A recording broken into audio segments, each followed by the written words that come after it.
कृष्णाय वासुदेवाय हरे परमात्मने प्रणतक्लेशनाशाय श्रीगोविन्दाय नमो नमः। ठाकुर हमरे रमण बिहारी, हम हैं रमण बिहारी के। साधु सेवा धर्म हमारा, काम न दुनियादारी से। कोई भला कहो चाहे बुरा कहो, हम हो चुके रमण बिहारी के। हम हो गए सद्गुरु प्यारे के, हम हो चुके रमण बिहारी के। हम हो गए यमुना मैया के।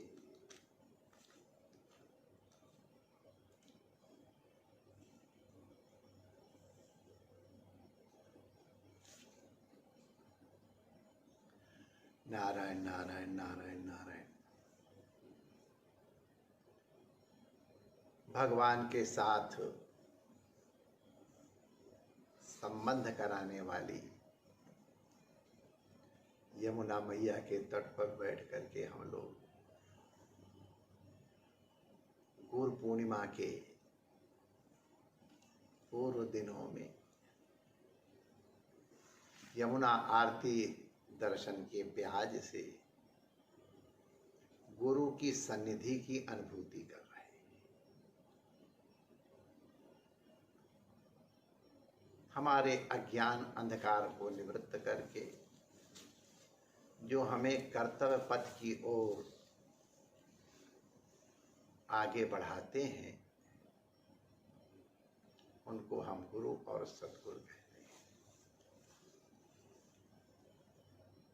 गुरु कृपा वस्तुतः एक बार होती है,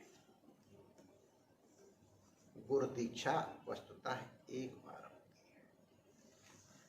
है। इसके बाद तो पता चल ही जाता है गुरु मूरत करुणामयी है। तो शिष्य निरंतर उनकी शरणागति में रहता है, आत्मसमर्पण करता रहता है। गुरु का त्रिकाल में वंदन करने का हमारे शास्त्रों ने विधान किया है। ज्ञान प्राप्ति के पहले, इस बात को कहने के पहले हम निवेदन कर दें, भगवत प्राप्ति के अनेक साधन हैं, अनेक मार्ग हैं।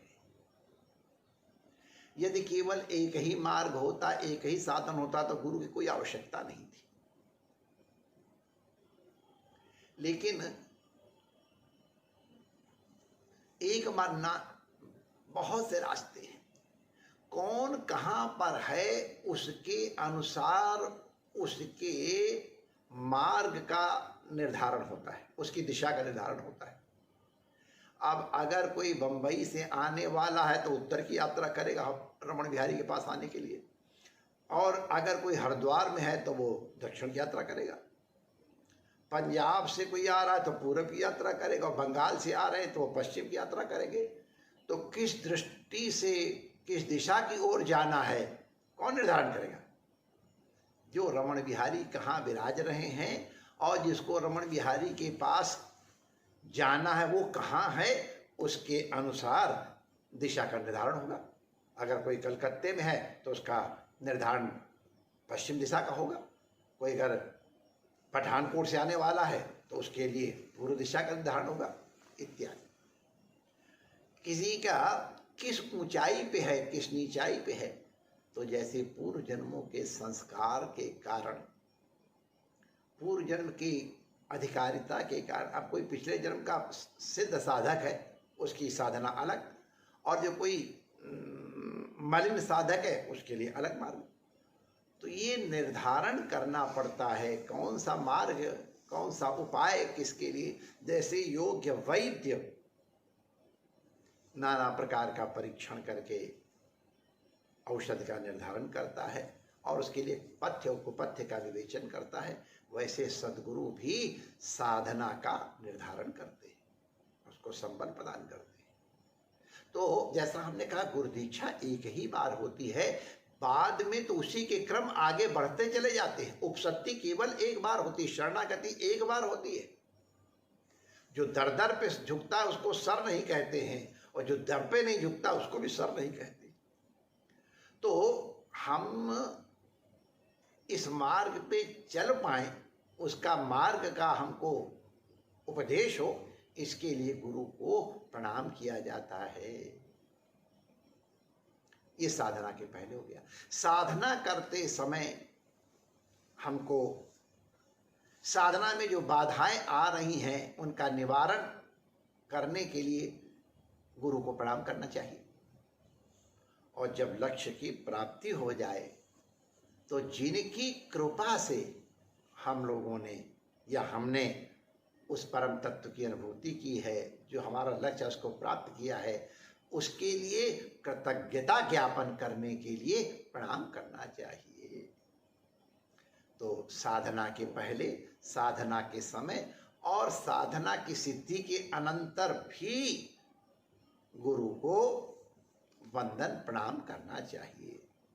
गुरु पूर्णिमा का अवसर इसी प्रकार अधिकारिता की प्राप्ति के लिए है, साधना की सफलता के लिए है और सफलता के अनंतर कृतज्ञता ज्ञापन के लिए है।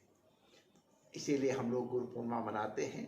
लेकिन इस बार कुछ इस तरह की व्यवहारिक समस्याएं आ गई हैं कि आप शरीर से हमारे पास नहीं आ पाओगे और हम भी बहुत चाह करके भी तुमको शरीर से अपने समीप नहीं देंगे। पीड़ा तो है, जरूर पीड़ा है।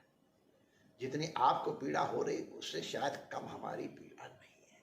लेकिन ठीक है बेटा, कभी कभी नहीं इच्छा होने पर भी कड़वी दवाई ग्रहण करनी पड़ती है, परिस्थिति के अनुसार इंजेक्शन लगवाना पड़ता है, ऑपरेशन करवाना पड़ता है।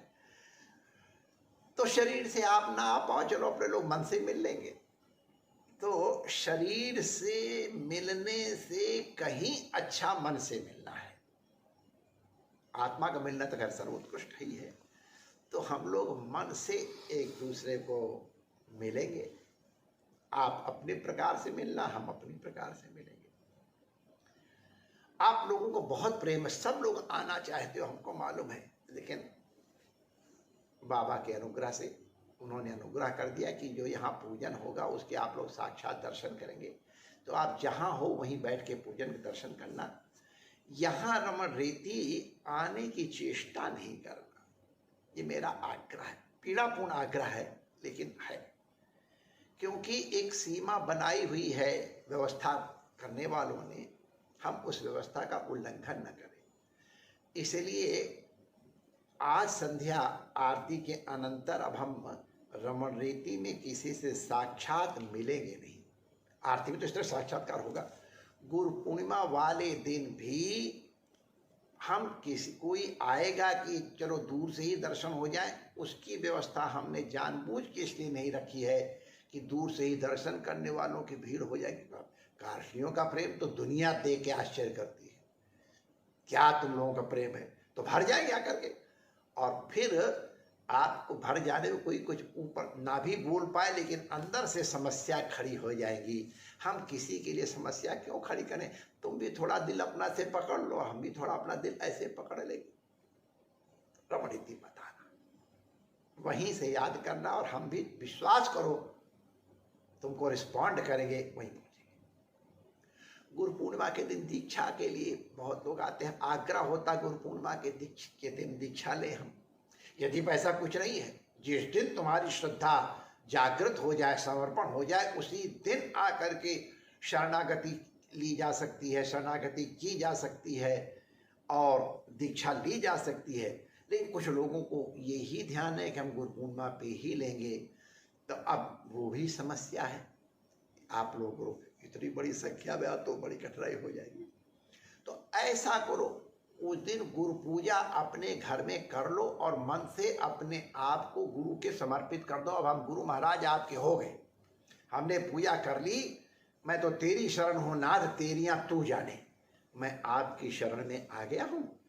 तो ऐसी भावना करके गुरु शक्ति कर लो और फिर यथा समय जब भी आओगे आपको मंत्र का उपदेश अवश्य मिल जाएगा। आपका अधिकार है, यू कैन डिमांड, महाराज गुरु मंत्र दो, मुझे देना पड़ेगा, दूंगा। तो इसलिए इस मर्यादा का भी आप पालन करना। इस बार गुरु पूर्णिमा के दिन हम शरीर से दीक्षा नहीं दे पाएंगे। अब किसी की इतनी सामर्थ्य हो मानसिक दीक्षा स्वीकार कर ले तो मैं दे दूंगा, लेकिन हमको मालूम है सबके लिए संभव नहीं है। इसलिए यमुना महारानी जो सबकी गुरु हैं, गुरु महाराज को प्रणाम करते हुए और तुम हमारे हो हम तुम्हारे हैं इस संबंध की दृढ़ता को बखान करते हुए यमुना आरती के समय हम अपनी वाणी को विराम दे रहे हैं। ये कुछ आवश्यक बातें थी इसलिए कह दी गई हैं। गुरु पूर्णिमा के लिए गुरु पूजन के लिए आपको कोई रोक नहीं सकता है, कोई नहीं रोक सकता है, तुम्हारा गुरु भी नहीं रोक सकता है, वो तो तुम्हारा अधिकार है। लेकिन किस तरह से करोगे ये परिस्थिति जन्य होता है। आप हम भी सहयोग करें आपका, आप हमारा सहयोग करो। परस्परम भावयन्तः श्रेया परमाश्रितः। गुरु पूर्णिमा पर की बहुत बहुत मंगल कामनाएं। जय श्री कृष्ण।